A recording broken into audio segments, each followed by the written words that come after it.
What's up, you guys? Welcome back to KristheVibe. If you're not already subscribed, please subscribe, like, share, comment, all that good stuff. It's been a while, right?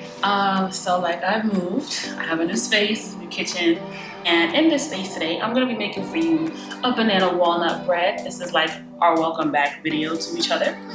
So if you want to see how I made that, keep watching. So we're baking, right? The first thing you want to do is preheat your oven. My oven is at 350 right now. You're gonna hear like a beep, and that'll be like a little signal that it's fine. So for this recipe, I'm gonna actually use 6 bananas. I usually use 4, but like I want this one to be like super like banana-y, like a whole bunch of banana flavor going on. So I'm just going to use like the ripest bananas, right? Like these really ripe bananas. You don't have to be pretty and yellow or anything like that. If you do have those, I would suggest that you let them ripen a little bit more, because you do get the real rich banana flavor when your bananas are overripe. So those are the kind of bananas you want. So we're just going to put them in.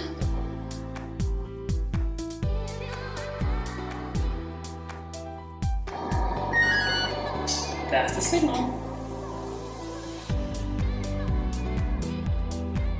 I actually think I'm going to switch the camera angle so that you guys can actually see what's in the bowl and what it all looks like.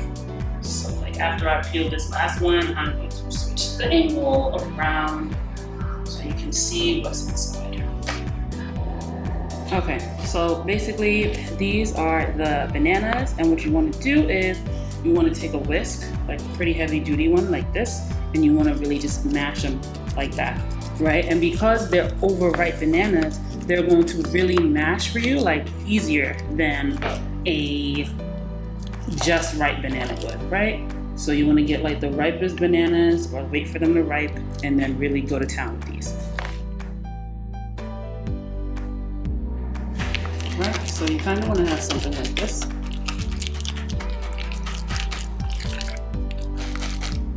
Like it's okay to have some chunks, but like you really want all those chunks to be out for the most part.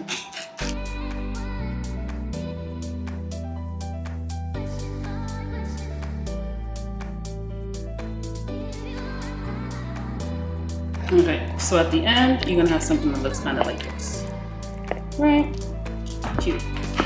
Okay. So once you have your bananas all mixed together, you wanna take a half a cup of white sugar and a half a cup of brown sugar. So I like to put my sugar through a sifter because sometimes there's all these like lumps. Right, like that one. Yeah, so like the brown like is not able to sift because it's pretty coarse.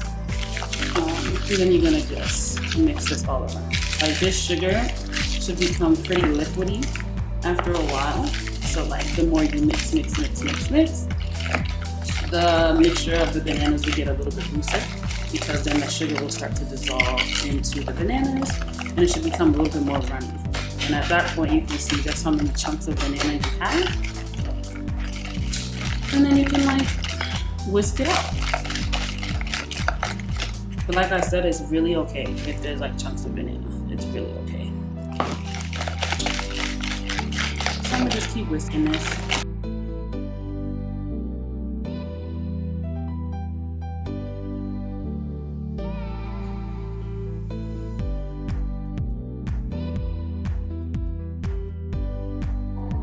So I whisk until I don't hear the sugar anymore. So if you're doing this, when you whisk, you'll hear like that kind of like crushing noise. When you don't hear that noise anymore, like your sugar is good to go and you can stop. So next thing is, we're gonna add 2 sticks of softened butter, right? So like make sure it's pretty soft. And it can be salted or unsalted, it's really up to you. I think my butter has some salt in it. Okay. And now you're just going to incorporate that in there.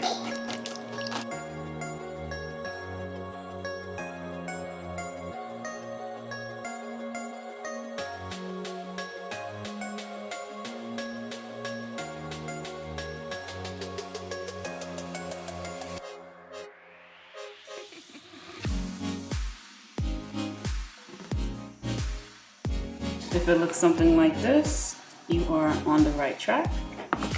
Right, so it should look like this at this point. So now to this, you're gonna add 5 eggs, right? 1, 2, 3, 4, 5. Okay, so we have our 5 eggs. And I'm not sure if I'm like the only person that likes to do this, but I really like to just take that little part off of each egg. So I'm gonna go do that right now, and then I'm gonna come back to you guys. So I've done my best to remove those white cloudy parts from the egg, and now I'm gonna just add it to our mixture right now.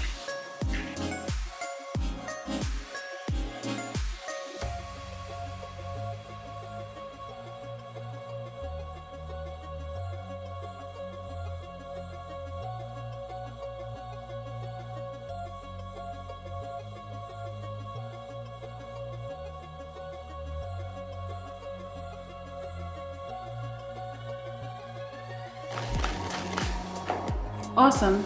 So that's done and it's looking pretty gooey. It's looking just how it's supposed to look. Now you are going to add your flour. You're gonna add 2 cups of flour, all-purpose flour. It can be any kind of flour you want, to be honest. I'm gonna add 1 cup at a time using my sifter, making sure I'm not putting any lumps in the cake, because that's not cute.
Okay, so now this is like the fun part. We're going to be adding all of our little spices. So I'm gonna add some nutmeg, some freshly ground nutmeg. You can get this brand.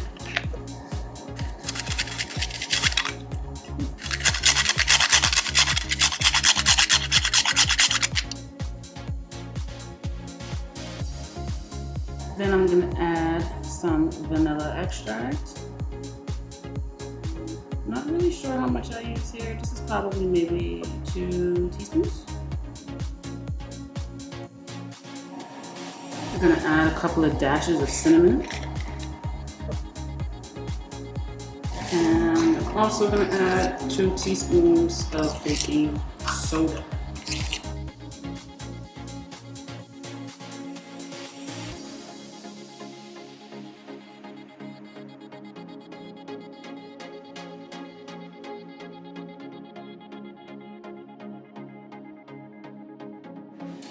Now I'm gonna add, for that really nice brown color that I like, I'm gonna add some caramel brownie. You can get this like anywhere, at any supermarket, I hope.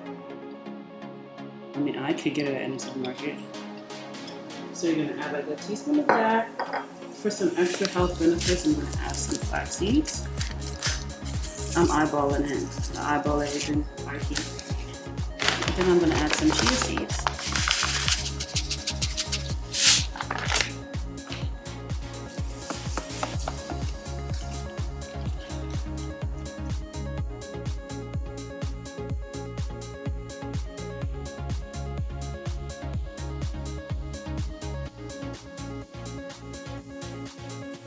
So right now, this is what it all should look like. And it's done. Like, we're gonna like get a baking dish, grease it with some butter, then we're gonna pop this in the oven. Okay, so what I like to do is take more softened butter, oops, take about that much of it and then use that much, maybe a little bit more.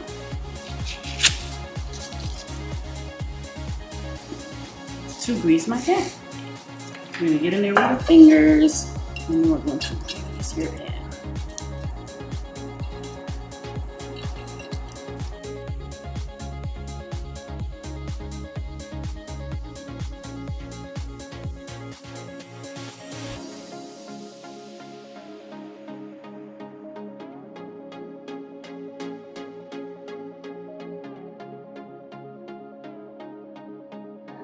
Okay, so here we have our greased pan, and I did do my best to like take off some of that excess butter because I did put a little bit too much. So now we're just going to pour the cake batter inside the dish.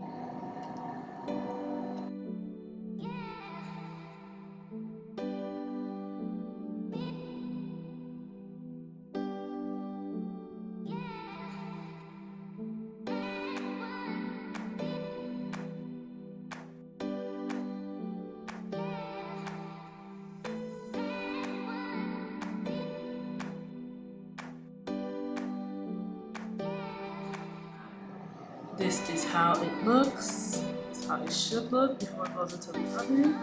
Okay, so this is going in on the middle rack in the oven for an hour on 350, and then it's gonna be 10 minutes on 300.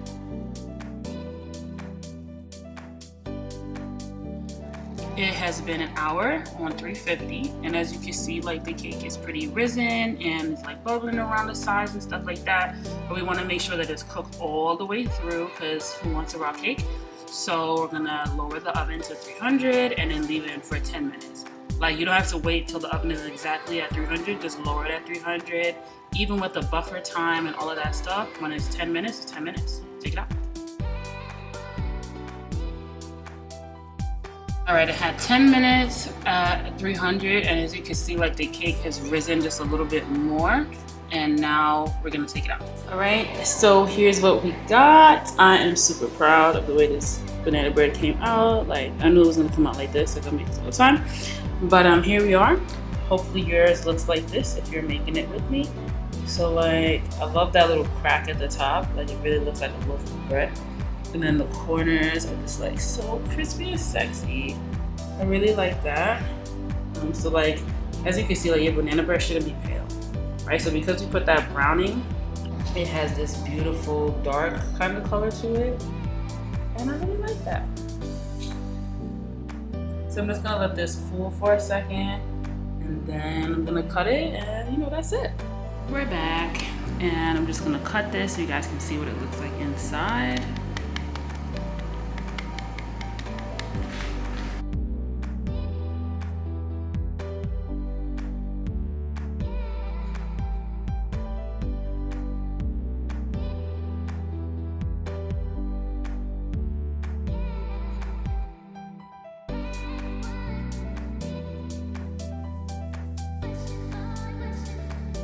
Absolutely gorgeous. If I could just get the camera to focus on the cake.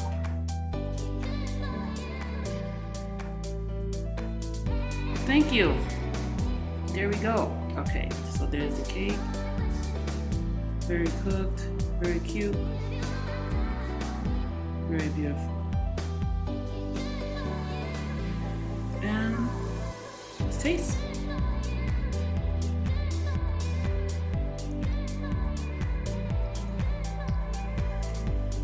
Is really good, and the cake is really moist because instead of using 4 bananas, I use 6. So it's really nice. It's like dense. It's really giving banana, and I hope you guys were able to follow this recipe really easily. And I hope that you made this and it came out really good, maybe better. That's all I have for you guys today. So thank you guys for watching, and please comment, share, like, subscribe to KristheVibe. Bye.